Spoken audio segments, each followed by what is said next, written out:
नमस्कार दोस्तों, मैं किशन लाल जायसवाल आपको आपके ही चैनल किस्मा एकेडमी पे तहे दिल से स्वागत करता हूं। पीजीटी मैथमेटिक्स का ये सेकेंड लेक्चर है जिसमें हम लोग प्रीवियस ईयर क्वेश्चंस को कंप्लीट कर रहे थे और हम आपको ये भी सोर्स भी बता रहे थे कि जो है बीपीएससी जो है जो शिक्षक भर्ती का एग्जाम है वो क्वेश्चंस कहाँ से ले रहा है। मेरे भाई, अभी मैं शुरुआती वीडियोस तैयार कर रहा हूँ, इसीलिए तुम हमें हल्के में मत लेना। तुमको हम इतना बेहतरीन कंटेंट देंगे कि किसी का परचेज किया हुआ कंटेंट भी तुम्हें फीका पड़ जाएगा। बस इतना जान लो, बस मुझे देखते रहो। इसीलिए भाई छोटा छोटा वीडियो बस शूट कर रहा हूँ। बेचैनी बहुत है, हम छोटा छोटा वीडियो नहीं शूट करते हैं क्योंकि हमारा पूरा फोकस रहता है कि पूरा पढ़ाना है। अब तुम बताओ कि 15 मिनट 20 मिनट में हम क्या पढ़ा देंगे। इसीलिए हम एक सीरीज निकाले हैं जो पीजीटी मैथमेटिक्स के क्वेश्चंस का है। पहले क्वेश्चंस को मैं बताऊंगा तो एक आइडिया लगेगा कि जो भी टॉपिक, जैसे क्वेश्चंस तो हर सिलेबस से आता है, मतलब पूरा पूरा चैप्टर ही पूछ लेता है। तो पूरा चैप्टर का सिलेबस जब हम तुमको पढ़ाएंगे तो तुमको आइडिया लगेगा कि किस तरह से सर पढ़ा रहे हैं। यानी कि इनका अगर किसी टॉपिक पे, पार्टिकुलर टॉपिक पे अगर पूरा कंटेंट देखना होगा तो हमें देखना चाहिए कि नहीं, हमारा समय तो बर्बाद नहीं हो जाएगा इसके लिए। और मेरे भाई, अगर तुम्हें वीडियो पसंद आएगा तो सपोर्ट जरूर करना, क्योंकि मेहनत बड़ी हो रही है और मेहनत जब होती है थोड़ा सा मोटिवेशन मिलता है ना, तो और मजा आता है मेहनत करने में। मेरे दोस्त, आज का लेक्चर शुरू करते हैं। सबसे पहले एक बात बता देते हैं थोड़ा सा कि पूरा जो है रूटीन हम तुम्हें बता देते हैं। अगर कोई बच्चा 6 to 8 के मैथमेटिक्स का प्रिपरेशन कर रहा है, मतलब टीजीटी का, तो वो 4 बजे उसको वीडियो मिलेगा, ठीक है ना। और अगर कोई 9th और 10th का प्रिपरेशन कर रहा है, स्टेट क्वालिफाई है, वो 7 बजे हमारे वीडियो का इंतजार कर सकता है। और जो 11th और 12th वाले लोग हैं वो सुबह का 10 बजे जो है उनको वीडियो मिल जाएगा मेरे भाई, ये दिमाग में बात रखिएगा। चलिए, अब जो है हम लोग 37 से पहले क्वेश्चंस तक कर लिए थे, 36 तक कर लिए थे। इस क्वेश्चन में हम लोग 37 से शुरू करेंगे। इस क्वेश्चन में मेरे भाई हम 37 से क्वेश्चंस को शुरू करेंगे। अब देखो ये लिखा हुआ है, देखो ये पावर है, थोड़ा सा टाइपिंग मिस्टेक हो गया, यहां से देख सकते हो, ठीक ना। यहां पे लिखा गया है -3 का पावर m+1 और इनटू में है -3 टू द पावर 5 और बराबर में है -3 टू द पावर 7। तो सबसे पहले ये देखो, यहाँ का माइनस को तुम कुछ नहीं कर सकते हो, बात समझ में आ रहा है। वैसे भी तुम कहो कि बेस सेम है, -3 तो -3 एक बार बेस लिख दो और पावर को मल्टीप्लाई में क्या करते हैं, जोड़ देते हैं। तो m और ये 5 और 1 6 हो जाएगा। यहाँ पे जो है -3 का पावर 7 है। अब ये -3 और -3 तो सेम है, तो सेम है तो ऊपर वाला सेम होगा, तो m की वैल्यू 1 होनी चाहिए, क्योंकि जब 1 रखेंगे तभी 6 और 1 7 होगा। तो ऑप्शन नंबर सी इसका क्या हो जाएगा, आंसर हो जाएगा। ये तो बहुत क्वेश्चन आसान था। एक ये क्वेश्चन देखो, कह रहा है कि if X and Y are the inversely proportional, then देखो एक्स और वाई अगर इनवर्सली प्रोपोर्शनल होगा तो निश्चित रूप से एक्स और वाई एक दूसरे से रेसिप्रोकल से जुटेगा। मतलब आप ये कह सकते हो कि y बराबर 1/x की तरह दिखना चाहिए। अब यहाँ पे जो है इनवर्सली प्रोपोर्शनल का मतलब होता है कि ऐसे लिखते हो 1/x, ऐसे तो प्रोपोर्शनल हटता है तो k आता है। तो जब k आता है तो ये k/x भी हो सकता है। मतलब आप ये कह सकते हो कि x इंटू वाई बराबर कोई कांस्टेंट होगा, तो हम लोग कहेंगे कि ये इनवर्सली प्रोपोर्शनल है। तो एक ही ऑप्शन में है x/y बराबर कांस्टेंट, ठीक है ना। इसमें नहीं होगा, क्योंकि इसमें जब करोगे तो x बराबर जो होगा y उधर जाएगा तो y इंटू कांस्टेंट हो जाएगा। तो ये तो प्रोपोर्शनल हो गया ना y का, बात समझ में आया। यहाँ भी प्रोपोर्शनल हो जाएगा, इसीलिए ऑप्शन नंबर बी हो जाएगा। अब देखो सबसे महत्वपूर्ण क्वेश्चन ये है कि if A is a any square matrix, ठीक है, matrix, then a plus A transpose always. तो ये सीधा का सीधा एनसीईआरटी का जो थ्योरम 1 है उसको यहाँ पे लगा दिया है और 4 ऑप्शन दे दिया है। मेरे भाई ऑलवेज सिमेट्रिक होगा।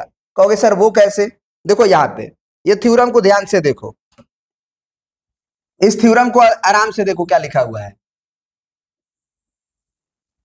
For any square matrix A with real number entries a plus A transpose, थोड़ा सा हम बड़ा भी कर देते हैं, ठीक है ना।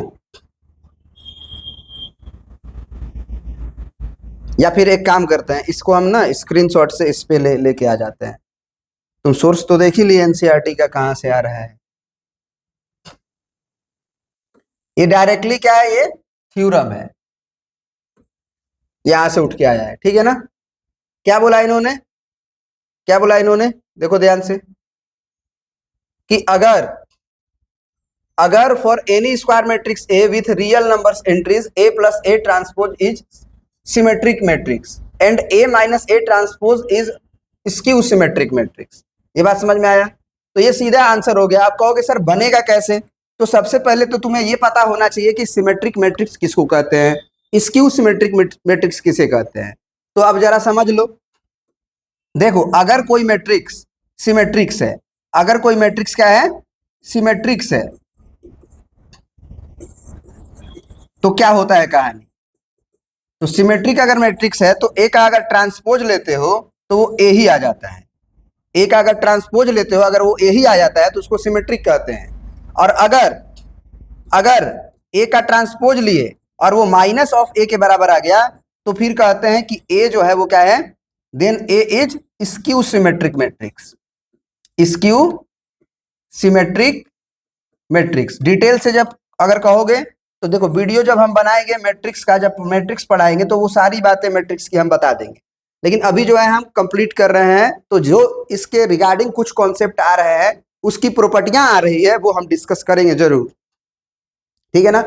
अब देखो, इन्होंने बोला है कि if A is any square matrix, A जो है कोई भी स्क्वायर मैट्रिक्स है, तो ए प्लस ए ट्रांसपोज, यानी कि ये जो है इसको पी मान लो। पी भी क्या है, ए और ए ट्रांसपोज को जोड़ने पे एक मैट्रिक्स आएगा, उसकी बात की जा रही है कि ए प्लस ए ट्रांसपोज जो होगा वो जो ऑलवेज होगा वो क्या होगा, सिमेट्रिक होगा, एंटी सिमेट्रिक होगा, एंटी, है ना, हर्मिनेटियन होगा। अब ये झूठ मूठ का ऐसे ही तुम्हें फंसाने के लिए लिखा है, बस ये जान लो। अब देखो, ये पी ट्रांसपोज जब करोगे तो इसका देखो, हम क्या बोले कि अगर सिमेट्रिक मैट्रिक्स होगा तो उसका ट्रांसपोज लेने पे वही आ जाना चाहिए। बात समझ में आया? ये बात आपको दिमाग में रखना है, ट्रांसपोज लेने पे वही आ जाना चाहिए, बदलना नहीं चाहिए। तो हमारे पास P जो है क्या है, ए प्लस ए ट्रांसपोज एक मैट्रिक्स है, तब P न है, P को ना चेक करना है, इस पूरे को चेक करना है कि सिमेट्रिक है कि नहीं। तो ट्रांसपोज लेके देखते हैं। तो अगर P का ट्रांसपोज लेंगे तो इधर भी ए प्लस ए ट्रांसपोज का ट्रांसपोज होगा, और एडिशन में जो है ट्रांसपोज जो है वो डिस्ट्रीब्यूट हो जाता है। ये प्रॉपर्टी पढ़े होगे मैट्रिक्स में, ए ट्रांसपोज का ट्रांसपोज। अब ए ट्रांसपोज तो ए ट्रांसपोज ही कर दो, लेकिन यहां देखो, ए ट्रांसपोज का जब ट्रांसपोज लिया जाता है तो वापस ए आ जाता है। बात समझ में आ रही है? तो पी ट्रांसपोज जो है वो क्या आ गया, तो पी का ट्रांसपोज जो है यही तो आ गया, ए प्लस ए ट्रांसपोज, बस उल्टा लिखा हुआ है, इसको यहां इसको यहां, तो बात तो एक ही है, वही आ गई। इसीलिए ये जो होगा सिमेट्रिक मैट्रिक्स होगा ऑलवेज। और अगर वहीं पे ए अगर कोई स्क्वायर मैट्रिक्स होता तो ए माइनस ए ट्रांसपोज जो होता वो स्क्यू सिमेट्रिक मैट्रिक्स होता। या समझ में आ रही बात? आगे बढ़ते हैं। अब 71 नंबर क्वेश्चन हो गया। चलिए अब बढ़ते हैं आगे। ये क्वेश्चन देखिए क्या कह रहा है। अब यहां पे कह रहा है, देखो ये जो है पूरा का पूरा खेल है कि मैट्रिक्स का आपको मल्टीप्लीकेशन आता है कि नहीं आता है। अगर आपको मैट्रिक्स का मल्टीप्लीकेशन आता है तब ये आप क्वेश्चन कर पाएंगे, और नहीं तो नहीं कर पाएंगे। बात समझ में आया? हिंदी वाले लोग वहां पढ़ सकते हैं, ठीक ना? चलिए मेरे भाई, देखोगे क्या बोला है कि इफ ए जो है वो क्या है, m बाई एन का मैट्रिक्स है, और b जो है वो क्या है, p बाई क्यू का मैट्रिक्स है, और any two matrix then their product define. तो मालूम होगा कि अगर दो मैट्रिक्स का मल्टीप्लाई को पॉसिबल होना है तो पहला मैट्रिक्स का जो कॉलम है और दूसरा मैट्रिक्स का जो रो है वो मैच करना चाहिए, ये दोनों बराबर होना चाहिए, यानी कि n बराबर p होना चाहिए। अगर ऐसा होगा तभी मैट्रिक्स तैयार होगा, और जो मैट्रिक्स तैयार होगा, मान लो a गुना b किए हो, समझो पूरा बता ही देते हैं। अभी तो मैट्रिक्स का मल्टीप्लाई भी आएगा, बहुत सारा क्वेश्चन में मल्टीप्लाई भी पूछा है। और अगर इसका मतलब अगर इफ n बराबर p होगा तो मल्टीप्लाई होगा, और मल्टीप्लाई होके जो भी रिजल्ट आएगा वो रिजल्ट कितना बाई कितना का होगा, तो वो रिजल्ट होगा जो बच गया। बच गया कौन? जो छूट गया। देखो यहां से पहला और आखिरी, यानी कि ये m बाई क्यू का मैट्रिक्स तैयार होगा, ये मैच करना चाहिए, और ये तैयार जो मैट्रिक्स होगा वो m बाई क्यू का होगा। तो इसीलिए इस ऑप्शन का ऑप्शन हो जाएगा सी। समझ रहे हो ना क्लियरली? मतलब जो भी बच्चा थोड़ा सा भी अगर मैथमेटिक्स को पढ़ा है या पढ़ाया है तो वो बच्चा को डायरेक्ट जो है वो बनता जाएगा, उसको पेन उठाने की ही जरूरत नहीं है, पेन उठाने की ही जरूरत नहीं, सीधा टिक मारेगा, आगे बढ़ेगा। ठीक है ना? अब आ जाते हैं आगे वाले क्वेश्चन पे। देखो अब यहाँ पे मैट्रिक्स का मल्टीप्लाई तुम्हें करना ही पड़ेगा। अब मल्टीप्लाई भी सीख लो कैसे मल्टीप्लाई किया जाता है। यहाँ तो हम ये बताया कि मल्टीप्लाई कब पॉसिबल है, और अगले क्वेश्चन में मल्टीप्लाई करने के लिए भी दे दिया कि कैसे किया जाता है। तो देखो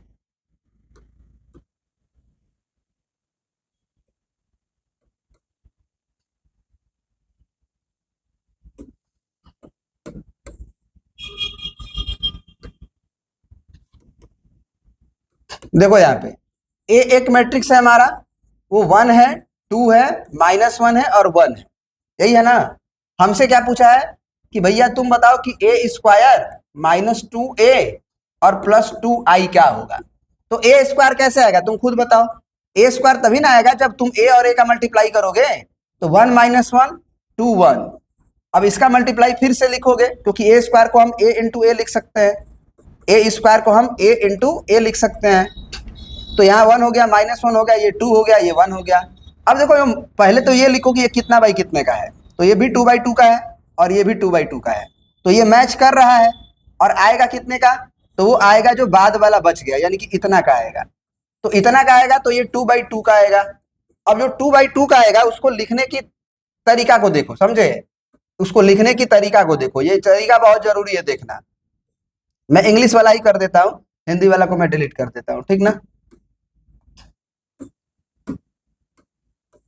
थोड़ा सा काम चला लेना, क्योंकि हमारी पढ़ाई लिखाई जो है ना 11th 12th की इंग्लिश मीडियम में हुई है, इसीलिए जो है हिंदी जो है थोड़ा कम समझ में आता है। लेकिन कोई दिक्कत नहीं है, तुम्हें हम समझाने में काबिल है, क्योंकि हमारी भी 10th तक की पढ़ाई जो है वो हिंदी मीडियम में से ही हुई है ना। 11th के बाद जो है मैथमेटिक्स या कुछ भी जो भी सब्जेक्ट है वो हमारी इंग्लिश में हो गई थी। चलो इसका मल्टीप्लाई सीख लेते हैं। देखो सबसे पहले तो ये कितना का आएगा, 2/2 का, तो यहाँ पे लिखा करो A11 आएगा, ये पहला रो पहला कॉलम, ये पहला रो दूसरा कॉलम, ये दूसरा रो पहला कॉलम, ये दूसरा रो दूसरा कॉलम। इसको लिखने मात्र से तुम्हारा क्या फायदा होगा कि बहुत ज्यादा हिंट मिलेगा। कैसे हिंट मिलेगा सर जी, क्या होगा अब आंसर, तो हम कहेंगे देखो ये जो तुम A11 लिखे हो ना, ये बताता है कि इसका पहला रो लोगे और पहला कॉलम लोगे, इसका पहला रो और इसका पहला कॉलम।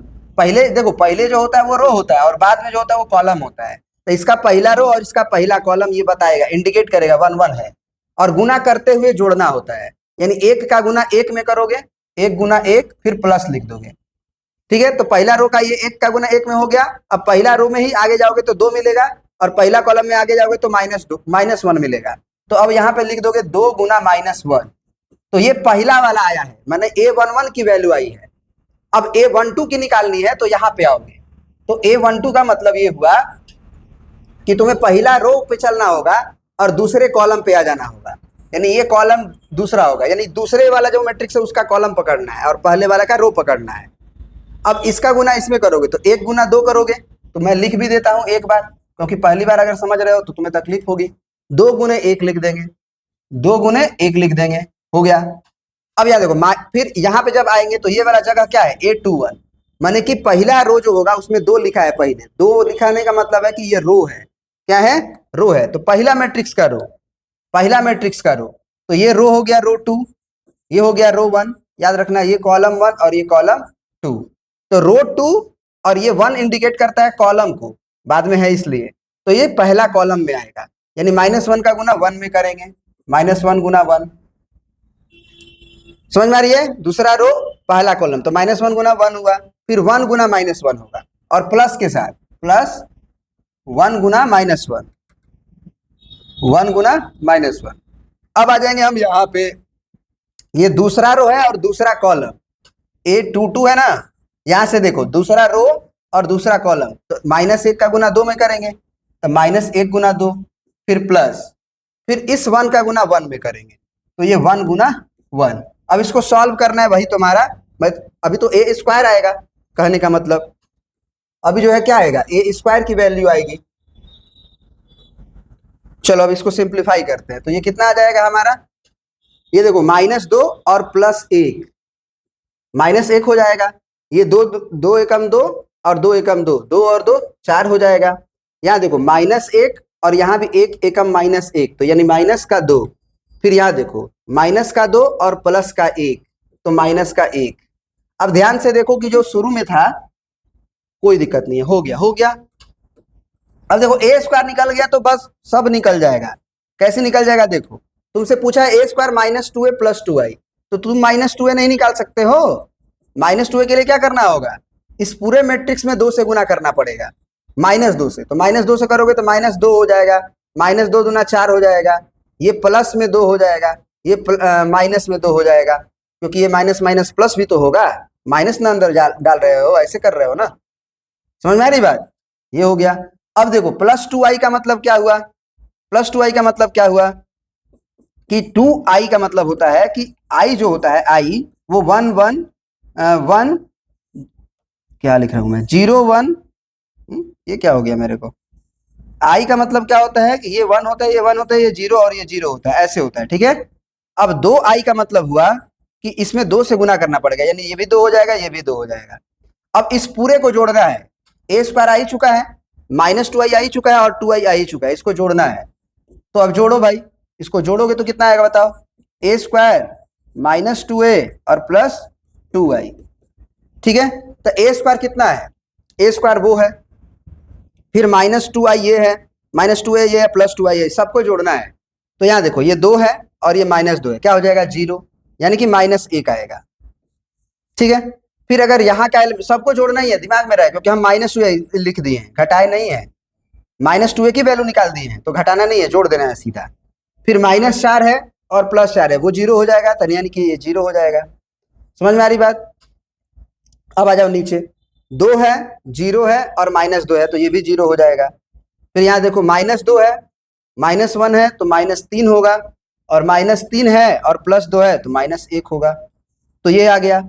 अब ये आंसर जो है उसको देखोगे तो क्या नजर आ रहा है आपको, -1 नजर आ रहा है, 0 नजर आ रहा है, 0 नजर आ रहा है, -1 नजर आ रहा है, तो इसमें माइनस कॉमन लो, तो माइनस कॉमन लोगे तो 1 0 0 1, इसको क्या लिखोगे, -i लिखोगे कि नहीं लिखोगे, तो -i लिखोगे, मतलब ऑप्शन नंबर कौन सा हो जाएगा, ऑप्शन नंबर सी हो जाएगा। आई होप कि ये बात तुम्हें समझ में आ गया होगा। मेरे भाई 15 मिनट हो गया खत्म, अभी क्वेश्चंस तो बहुत सारा है ना, वो सारा क्वेश्चंस हम लोग करेंगे, लेकिन आज का वीडियो हम यहीं पे खत्म करेंगे। फिर कल जो है आपको सुबह में 10 बजे फिर से वीडियो मिलेगा इस पे, ठीक है मेरे भाई। थोड़ा सा सपोर्ट करने की जरूरत है आपका मेरे भाई, सपोर्ट करना बहुत जरूरी है, क्योंकि काम हम बहुत अच्छे से कर रहे हैं, ठीक है मेरे दोस्त। कुछ नहीं करना है, बस लाइक शेयर कर देना है, दोस्तों में ग्रुप्स में अपना स्टेटस वगैरह लगा दीजिए मेरे दोस्त लोग। और दूसरा चीज, सब्सक्राइब नहीं किए हो तो कर लो, क्योंकि इस पे पूरा बीपीएससी का मैथमेटिक्स को हम पढ़ा रहे हैं मेरे दोस्त। जय हिंद जय भारत मेरे भाई।